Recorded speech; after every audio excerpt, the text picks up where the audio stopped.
사랑합니다. 축복합니다. 사랑합니다. 사랑합니다. 축복합니다.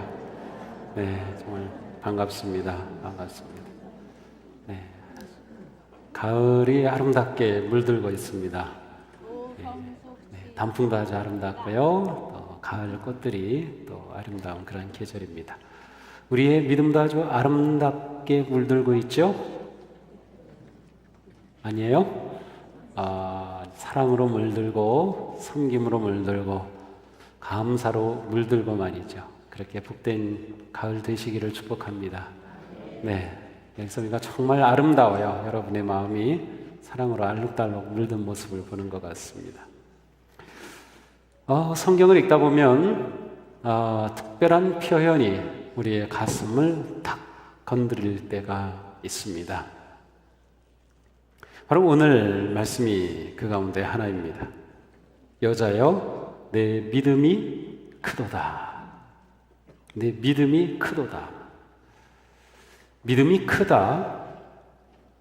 큰 믿음이 있다. 구약 성경에서 아무리 눈을 씻고 찾아봐도 하나님께서 이스라엘 백성 그 누구에게도 어느 왕에게도 그 어떤 지도자에게도 내 믿음이 크도다 라고 말씀하신 곳은 한 군데도 없습니다. 반면에 하나님의 믿음이 크다고 한 표현들은 많이 나옵니다. 좀 이상하죠? 하나님도 믿음을 가지고 계신가? 근데 하나님에 대해서 표현할 때는 믿음이라는 표현을 쓰지 않고 신실하심이라는 표현을 씁니다. 하나님의 신실하심이 크시도다. 이런 표현들이 특별히 시편에 많이 나옵니다. 그러니까 이 믿음이 크다 아니면 신실하심이 크다라고 하는 것은 하나님에 대해서 사용되는 특별한 표현임을 알 수 있습니다. 자, 그런데 신약에 와서는 사람을 향해서 믿음이 크다라고 표현하는 그런 말씀들이 있습니다. 근데 그것도 많지 않습니다. 예수님께서 이와 같은 표현을 하신 것은 딱 2번입니다. 한 번은 백부장이 예수님을 찾아왔을 때입니다. 마태복음 8장 10절, 누가복음 7장 9절에 나오는데 이 백부장은 자기의 종이 병이 들었어요. 그래서 이 병이 낫기를 위해서 예수님께 찾아왔어요. 그래서 예수님께서 그 집으로 가시려고 하니까 아닙니다, 주님. 제 집에까지 오실 필요 없습니다. 그냥 여기서 말씀만 하십시오. 얼마나 놀라운 믿음입니까? 그래서 예수님께서 이 백부장의 종의 병을 치유하신, 그래서 현장에 가시지도 않고 원거리 기적이 일어나는 그러한 사건이 있었습니다. 바로 이 백부장이 주님으로부터 믿음이 크다고 하는 그러한 말을 들었습니다. 근데 우리 성경에는 이 크다라고 이 단어를 아예 번역 자체를 안 했어요. 의도적인지 아니면 빠뜨린 건지는 모르겠지만 그러니까 크다고 하는 그런 단어가 분명히 원어에도 있습니다. 영어 성경에는 다 번역을 해놨는데 우리 성경에는 그 표현이 없어요. 그냥 이러한 믿음을, 이런 믿음을 본 일이 없다 이렇게 말씀하시지만 이러한 큰 믿음을 본 일이 없다고 하십니다. 자, 두 번째 바로 오늘 본문입니다. 가나안 여인에게 예수님께서 칭찬하신 말씀이죠. 여자여, 참으로 내 믿음이 크구나. 여기서 믿음이 크다라고 하는, 크다라고 하는 그리스어가 메갈레라는 그런 단어인데 크다라고 하는 그런 메가사에서 온 말입니다. 메가, 많이 좀 들어보지 않으셨어요? 메가. 여러분 컴퓨터 용량, 저장 용량이 얼마나 큽니까? 그럼 몇 메가입니다, 몇 메가입니다 라고 얘기하죠. 그 프로그램 다운하려면 용량이 얼마 있어야 됩니까? 이렇게 말 때 메가라는 말을 씁니다. 메가는 1000개 모였을 때 메가라고 합니다. 100만이 되는 거죠. 그래서 메가바이트 이런 표현을 쓰죠. 우리가 일상 가운데서는 그거 엄청난 사건이면 메가톤급의 기사다 그렇게 표현하기도 하고 메가 박스라고 하는 영화관도 있고요. 메가 패스라고 하는 그러한 어떤 속도를 자랑하기도 합니다. 그러니까 아주 엄청 크다는 그런 뜻입니다. 이 메가가 또 1000개가 모이면 기가가 되죠. 그래서 요즘은 기가라는 표현도 아주 많이 사용합니다. 자, 예수님께서는 이 여인을 보시고 야, 내 믿음 메가 믿음이구나, 놀랍다라고 말씀해 주신 겁니다. 이 시대에 이런 메가 믿음이 있을까요? 메가 믿음, 도대체 어떤 믿음인가요? 이 가나안 여인에게 관심이 생겨서 가만히 이렇게 보니까 이 여인은 참 보잘것없는 여인이었어요. 아주 연약한 여인이었습니다. 마가복음에서는 이 여인을 수로보니게 여인이라고 합니다. 수로보니게 출신이다라는 뜻입니다. 이 여인은 아주 삶의 큰 아픔과 절망적인 문제를 안고 있었는데, 그것은 그 딸이 귀신에 들려서 아주 인생이 망가지고 있었어요. 귀신 들리면 인생이 아주 다 망가집니다. 근데 이걸 고칠 길이 없습니다. 돈으로도 할 수 없고 능으로도 할 수 없고 무엇으로도 고칠 수 없는 이 귀신 들린 이 딸을 가지고 이 어머니가 아주 고민을 합니다. 사람들은 손가락질하죠. 귀신 들렸다고 하고 누구가 죄를 졌기에 저런 벌을 받았을까 막 그러면서 이 여인은 정말 아주 힘든 그런 상황에 빠져 있습니다. 이 여인에게 생긴 유일한 소망이 있다면 어떻게 들었는지 모르지만 예수님에 관해서 들은 겁니다. 예수라는 분이 있는데 하나님의 아들이래, 다윗의 자손이래, 메시아래. 그런데 그분은 귀신도 내쫓으시고 병자도 고치시고 누구든지 다 맞아주시고 살려주시고 힘을 주신대. 그런데 이 여인은 그 이야기를 들었을 뿐만 아니라 그 예수님에 대해서 믿음을 가지게 되었어요. 야, 정말 그분이 그럴까? 맞아, 그러실 거야. 그래, 분명히 그런 분이야. 그렇다면 내가 그분께만 가면 내 딸의 이 고통을, 이 아픔을 해결할 수 있을 텐데. 그러나 이 여인이 예수님을 찾아가는 것은 결코 쉬운 일이 아니었습니다. 이 여인이 살던 지역은 오늘 21절에 보면 예수께서 거기서 나가서 두로와 시돈 지방으로 가셨는데 거기서 만납니다. 그러니까 이 두로와 시돈 지방이었는데, 이 두로와 시돈 지방은 예루살렘을 중심으로 한 유다 지역이 있고 중간에 사마리아가 껴있고 갈릴리가 있습니다. 그리고 갈릴리 맨 끝 경기 지역입니다. 그러니까 이 밖을 넘어가면 완전히 다른 나라입니다. 예수님께서 성경에서 가장 북쪽 끝으로 올라가신 게 바로 오늘 본문에 본 이 날입니다. 더 이상 북쪽으로는 올라가신 기록이 없어요.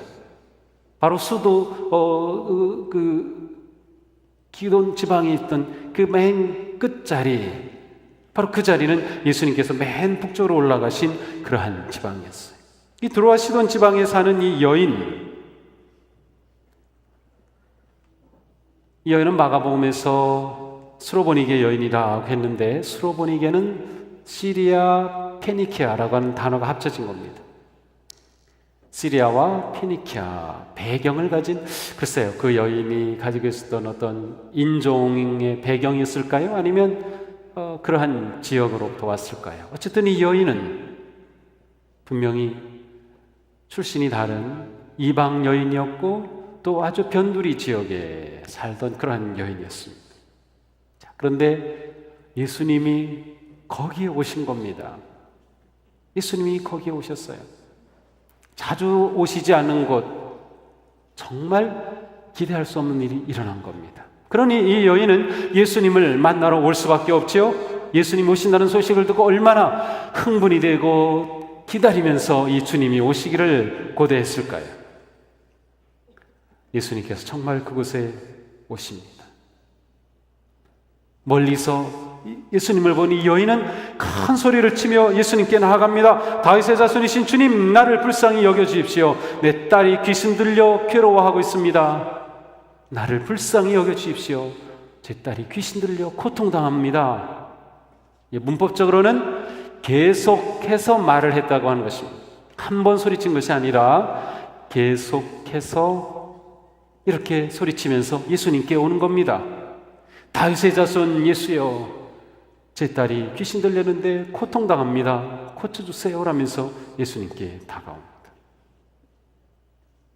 자, 그런데 예수님께서 아무런 반응을 보이시지 않습니다. 23절에 예수는 한 말씀도 대답지 아니하신다. 아예 예수님이 듣지 못하시는 것 같아요. 대답을 안 해요. 그렇게 계속해서 외치지만 예수님은 전혀 무반응입니다. 하다못해 제자들이 예수님께 청합니다. 저 여자가 우리 뒤에서 저렇게 계속 소리 지르면서 따라오고 있는데 제발 저 여인을 좀 안심시켜서 좀 보내주십시오 라고 제자들이 부탁할 정도입니다. 그때 예수님이 말씀하십니다. 나는 오직 이스라엘 집에 길을 잃은 양들에게만 보내심을 받았다. 나는 이스라엘 백성들을 위해 보냄을 받은 메시아다. 나는 이스라엘 백성들을 위해 왔다. 저 바깥에 있는 이방 사람, 그것도 여인, 저 사람들하고 나하고 무관해 라는 말씀입니다.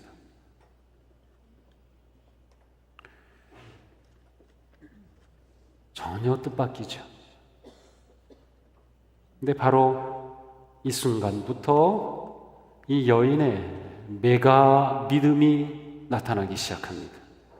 이 여인이 가지고 있었던 그 메가 믿음, 큰 믿음의 실체가 드러나기 시작합니다. 자, 첫째로 이 메가 믿음은 예수님의 침묵에도 포기하지 않는 믿음입니다. 예수님의 침묵.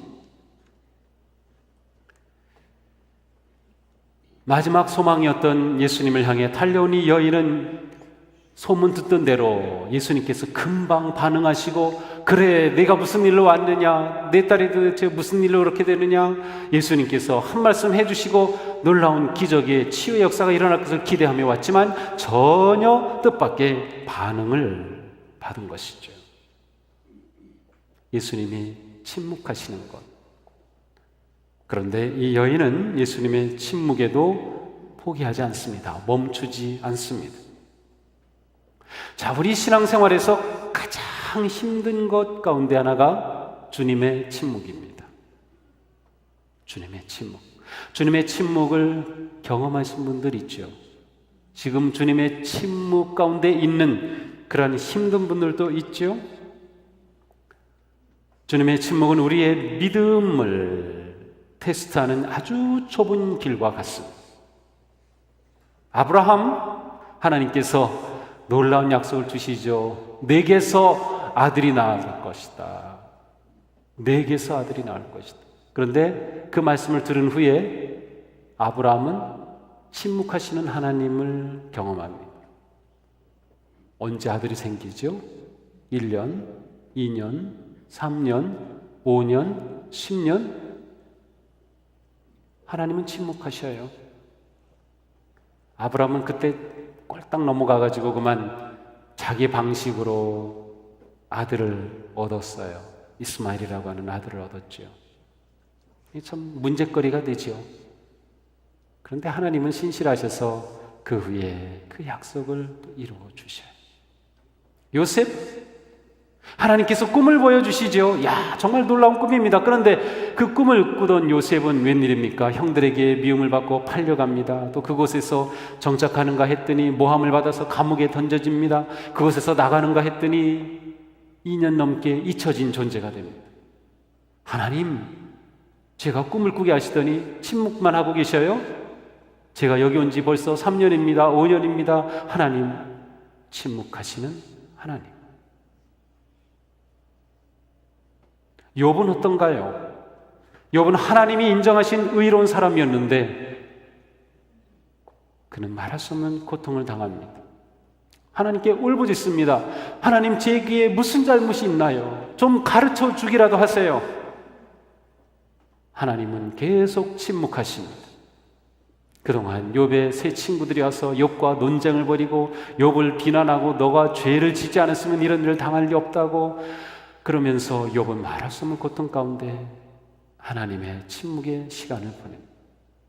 그러나 이와 같은 하나님의 침묵의 시간 후에 그들의 믿음은 견고해졌고 그리고 위대한 하나님의 사람들로 세워져 갑니다.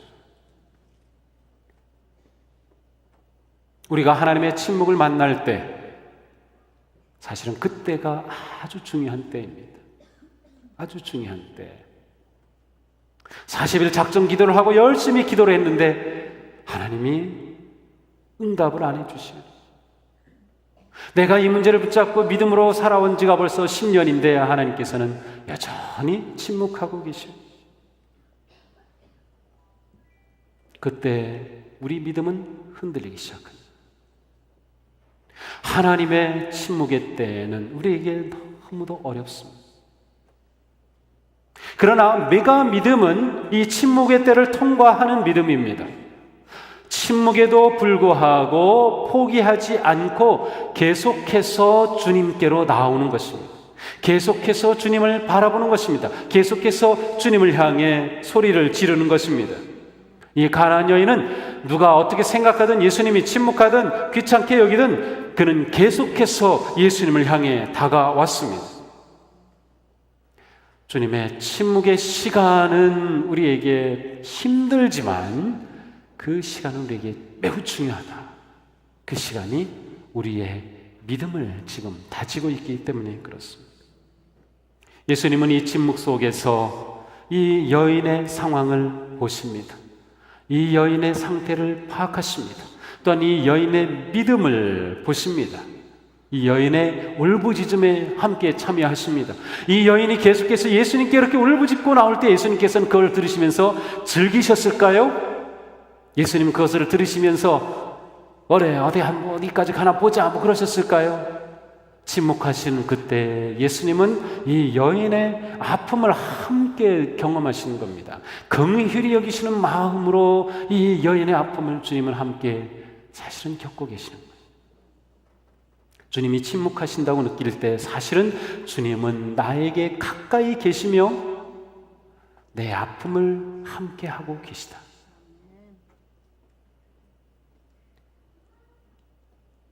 이 여인은 침묵하시는 주님을 돌아서지 않고 계속 따릅니다. 다윗은 시편 28편에서 침묵하시는 하나님에 대해 이렇게 울부짖습니다. 반석신하의 주님, 내가 주님께 부르짖으니 귀를 막고 계시지 마십시오. 주님께서 입을 다무시면 내가 무덤으로 내려가는 사람같이 될까 두렵기만 합니다. 다윗은 하나님의 침묵이 얼마나 두려웠는지 모릅니다. 그가 죽은 사람이 되어 내려가는 것 같다고 고백합니다. 하나님, 제발 좀 귀를 여시고 입을 여셔서 제게 말씀해 주세요. 침묵하지 마세요 라고 다윗이 그렇게 절규하였던 것이죠. 과연 우리의 믿음은 어디까지입니까? 우리의 믿음은 어디까지입니까? 주님이 금방금방 대답해 주시고 어려운 일 생기면 금방 해결해 주시고 금방 모든 것을 덮어주시고 막 그렇게 해 주실 때 내 믿음이 정말 진짜 견고하다, 내 믿음이 정말 큰 믿음이다 그렇게 생각하시나요? 우리는 그렇게 볼 가능성이 아주 높습니다. 누가 막 잘 되고 보면 저 사람 얼마나 믿음이 좋으면 하나님께서 저렇게 복을 주시나 막 그렇게 생각합니다. 정말 그것이 큰 믿음인가요? 우리 믿음은 어디까지인가? 하나님이 침묵하실 때에도 그때도 여전히 그 하나님을 바라볼 수 있나요? 주님이 너무나도 오랫동안 침묵만 하고 계셔도 그래도 주님을 향해서 다가설 수 있나요? 그것이 메가 믿음이에요. 그것이 큰 믿음이에요. 어쩌면 어떤 사람에게는 주님의 침묵이 평생일지도 모릅니다. 내가 그렇게 기도하고 기도했지만 주님은 여전히 침묵하시고 침묵하신 채로 세상을 떠날지도 모릅니다. 다음 때에 가서야 하나님께서 놀랍게 응답하시고 하나님께서 부여주실지도 모릅니다. 그래도 주님을 따를 건가요? 그래도 주님을 신뢰할까요? 이 여인의 모습은 결코 작은 일이 아닙니다. 우리에게 큰 도전입니다. 도대체 이러한 믿음은 어떻게 생겼을까요? 이 여인은 22절에서 외칩니다. 다윗의 자손이신 주님이라고 합니다. 예수님을 향해서 다윗의 자손이요 라고 말합니다. 자, 이 여인은 예수님에 대한 분명한 확실한 지식이 있었습니다. 예수님은 다윗의 자손이다. 그 말은 예수님은 진정한 메시아가 되신다. 예수님은 진정한 주님이시다 라고 하는 겁니다. 예수님에 대한 확실한 믿음의 고백이 있었고 그 확실한 진리를 이 여인은 붙잡았던 것입니다. 내가 믿음은 단순한 감정적인 것 아니면 나에게 이익이 되는 그러한 것들로 인해 생겨난 그러한 믿음으로는 결코 도달할 수 없는 것입니다. 그러한 것들은 조금만 상황이 바뀌어도 다 무너집니다.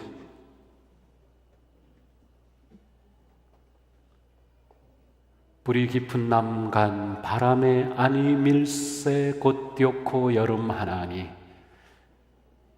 어디서 많이 들어본 거지. 용비어천가의 맨 앞부분.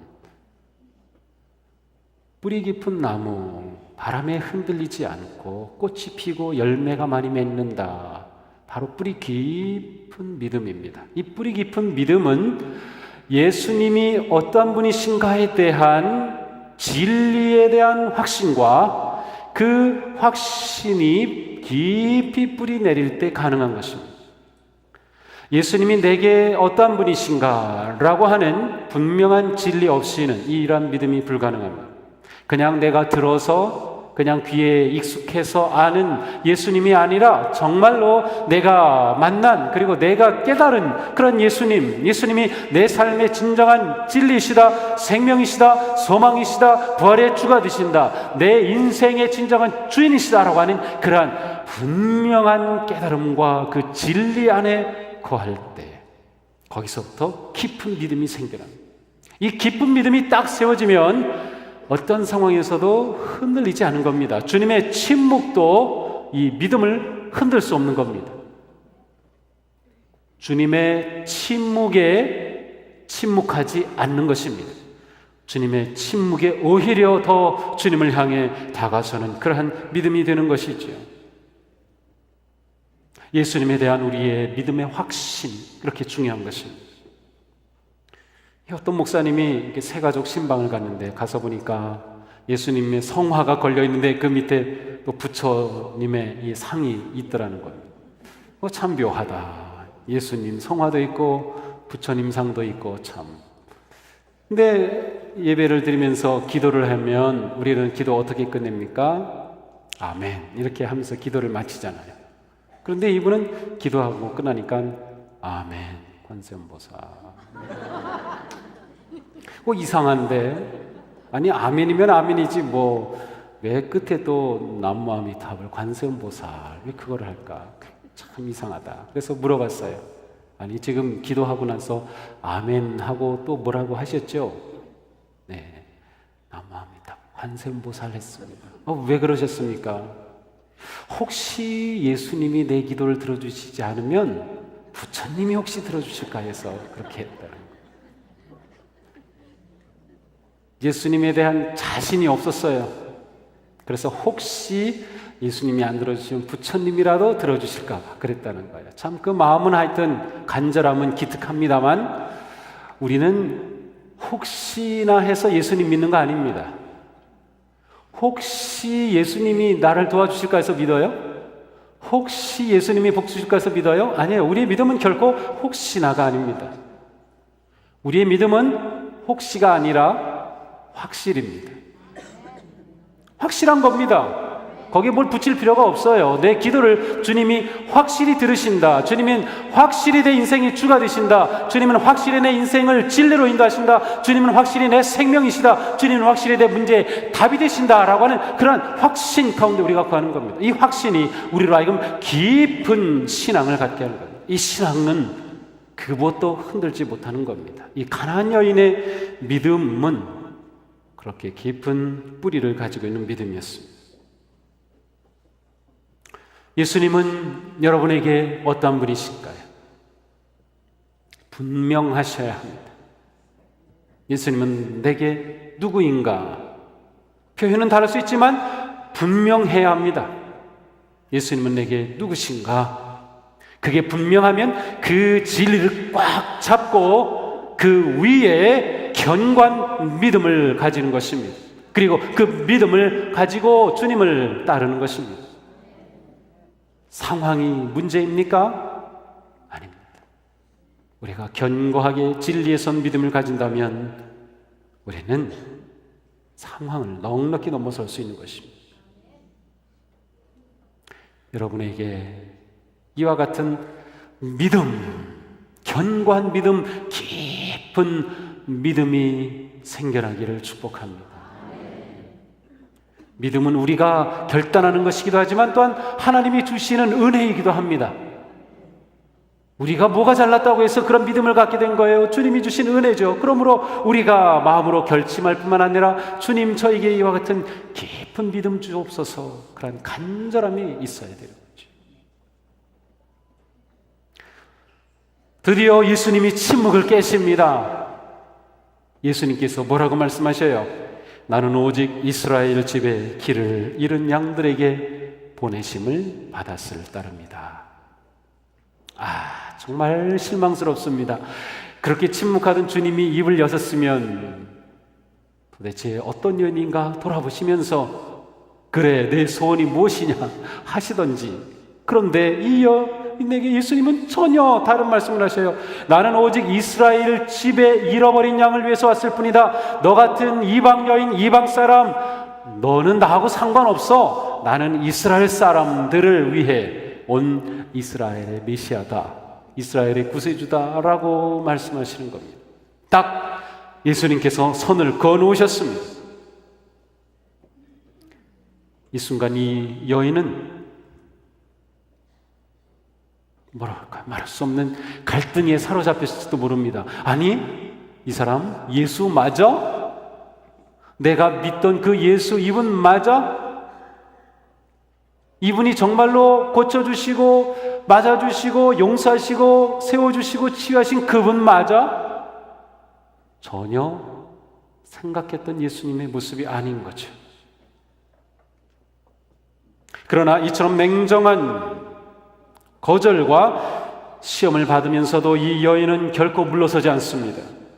지금까지 이 여인은 예수님의 뒤를 따라오면서 내 딸이 흉악한 귀신에 들렸습니다, 고쳐주옵소서 하고 소리치며 왔지만 이제는 오히려 예수님 앞으로 갑니다. 그리고 그 앞에 엎드려서 절하면서 간청합니다. 주님 저를 도와주십시오. 주님 저를 도우소서. 이 여인은 오히려 예수님의 말씀 앞에 더 적극적으로 행동합니다. 이렇게 해석한 게 아닐까요? 주님의 침묵이 그렇게 힘들었지만 주님께서 일단 반응하신 겁니다. 일단 반응하신 거예요. 그렇죠. 비록 나 너하고 상관없어, 너가 지금 뭐라고 요청하는지 나 너가 무관한, 나하고 관심 없다, 이런 식으로 예수님이 말씀하시긴 했지만, 아니 예수님이 나한테 반응을 보이셨네. 얼른 그 앞으로 가서 엎드려서 예수님께 요청합니다. 자, 이 여인의 자세를 한번 그려보세요. 뒤에서부터 계속해서 간청하며 오던 그 여인이 예수님 앞으로 얼른 가더니 거기 쫙 엎드려가지고 절하며 경배하며 예수님을 높이며 예수님을 인정하며 예수님을 내 주 되심을 그대로 보여주며 저를 도와주소서라고 말합니다. 이 여인은 예수님 앞에 오히려 더 낮아집니다. 예수님 앞에 오히려 더 겸손해집니다. 완전히 자신을 내려놓습니다. 예수님만이 희망이라고 하는 것을 놓지 않은 겁니다. 예수님만이 길이라고 하는 것을, 예수님만이 해결할 유일한 방법이라고 하는 것을 이 여인은 꽉 잡고 있는 겁니다. 그러니 어떤 경우라도 이 여인은 흔들리지 않아요. 오히려 더 자기를 낮추는 것입니다. 자, 이때 예수님이 또 말씀하십니다. 26절, 자녀의 떡을 취하여 개들에게 던짐이 마땅하지 않다. 자녀의 떡을 취하여 이스라엘의 잃어버린 자들, 이스라엘의 자녀들을 위해 예비된 그 떡, 그것을 어떻게 개들에게 주겠느냐? 이스라엘 사람들은 이방 사람들을 개라고 불렀습니다. 세리들을 개라고 불렀습니다. 창녀들을 개라고 불렀습니다. 개라고 하는 이 표현은 아주 저주스러운, 아주 경멸하는, 아주 멸시하는 그런 표현입니다. 우리말에도 욕할 때 개자가 많이 들어가잖아요. 개는 별로 이렇게 좋은 것 같지가 않아요, 표현. 예수님이 말씀하신 거예요. 어떻게 자녀에게 줄 떡을 개들에게 주니? 쉽게 말하면 너는 개잖아. 너 개잖아. 내가 자녀에게 줘야 될 걸 왜 이방 여인에게, 개에게 주니? 라고 말씀하신 거예요. 여러분이 이 자리에 있었다면 어떻게 반응하셨을 것 같습니까? 저는 상상해 봤어요. 제 아들이 정말 죽을 병에 걸렸는데 예수님께 막 왔어요. 그런데 예수님께서 이렇게 대답하시다. 그러면 그냥 일어나가지고 너 사기꾼이지? 그리고 막 목 한번 흔들고 그리고 가지 않았을까? 저주하지 않았을까? 제 생각에는 근데 이 여인의 반응은 상상을 초월합니다.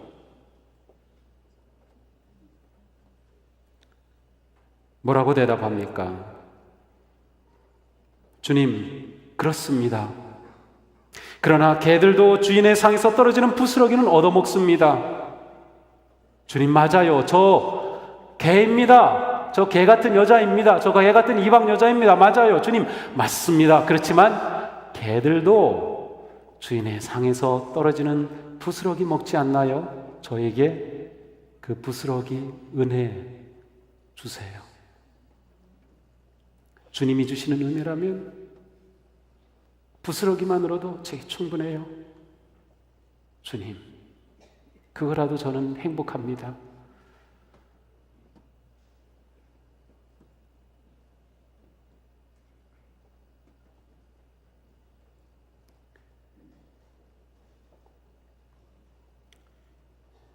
이 말씀을 읽으면서 저도 감동받는데 예수님이 얼마나 감동받으셨을까? 예수님은 정말 완전히 이 여인의 이 태도와 이 말에 큰 감동을 받으셨어요.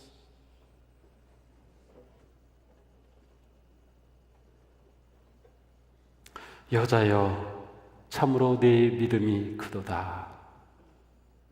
내 믿음은 메가 믿음이구나. 내 소원대로 되어라. 그 즉시 딸이 나았습니다. 예수님의 그토록 가혹한 말씀에도 불구하고 주님의 주 되심을 인정하는 것입니다. 그 권위를 인정하는 것입니다.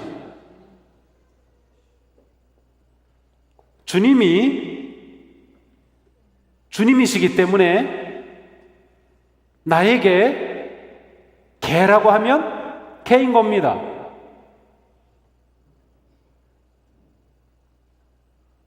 나에게 너는 아무것도 아니라고 하면 아무것도 아닌 겁니다. 이 여인의 태도는 바로 그겁니다. 주님의 주되심을 완전히 인정한 겁니다. 주님의 주되심을 완전히 인정한 거예요. 우리가 믿음 생활하면서 바로 이 부분이 막히는 겁니다. 다 좋을 땐 좋아요. 주님이 나를 도우시고 나와 함께 하시고 다 좋아요. 그러나 주님이 정말 내 인생의, 내 삶의 주인이신가요?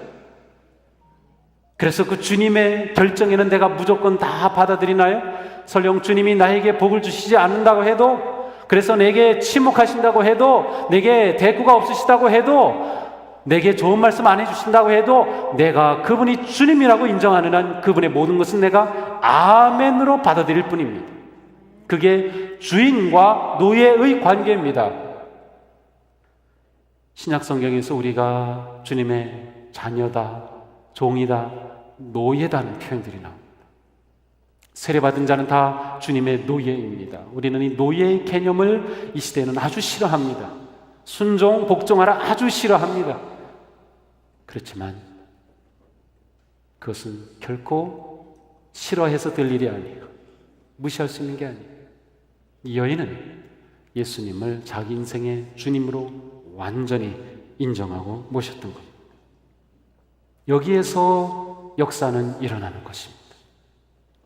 우리는 내 주장이 너무 강하고 내 생각이 너무 강하고 내 취향이 강하고 내 스타일이 강하고 내 방법이 너무나도 강합니다.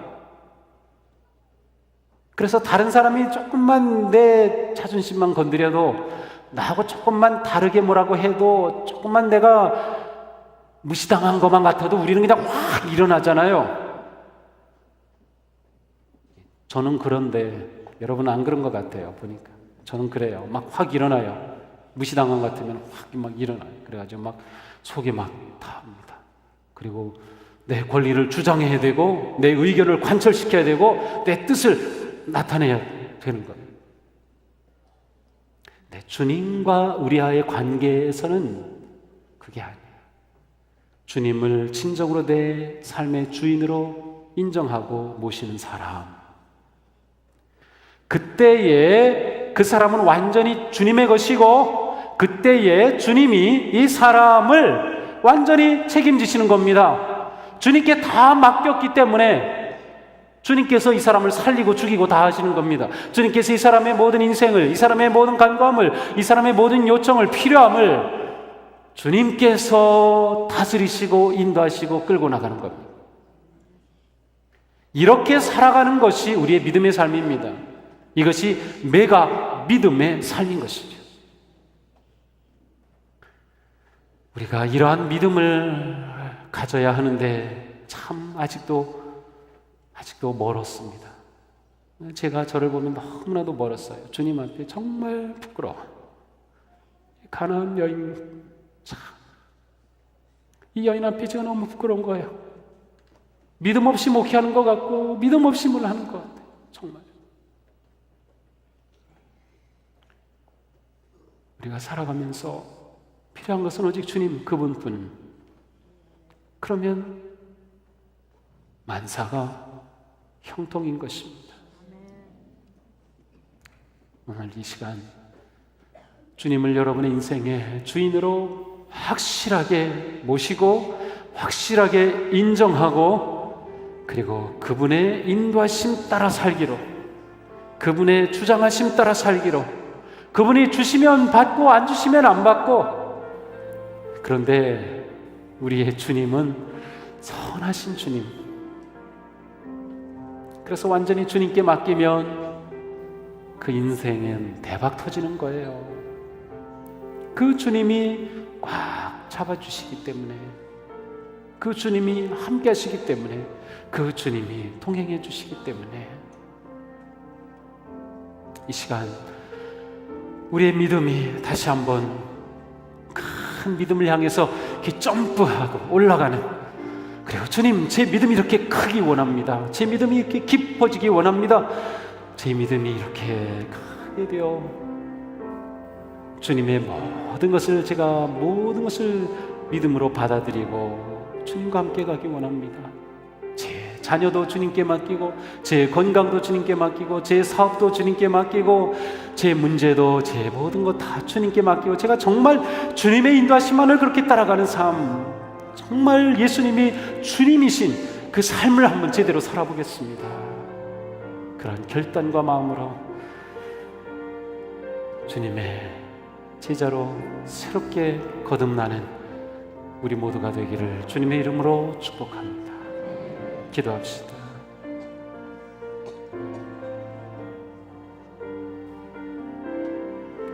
주님, 오늘 가나안 여인의 이 믿음을 보면서 저의 믿음이 왜 이렇게 작고 초라하게 느껴집니까? 정말 저희들의 믿음은 깊은 믿음 되게 하옵소서. 저희들의 믿음은 큰 믿음 되게 하옵소서.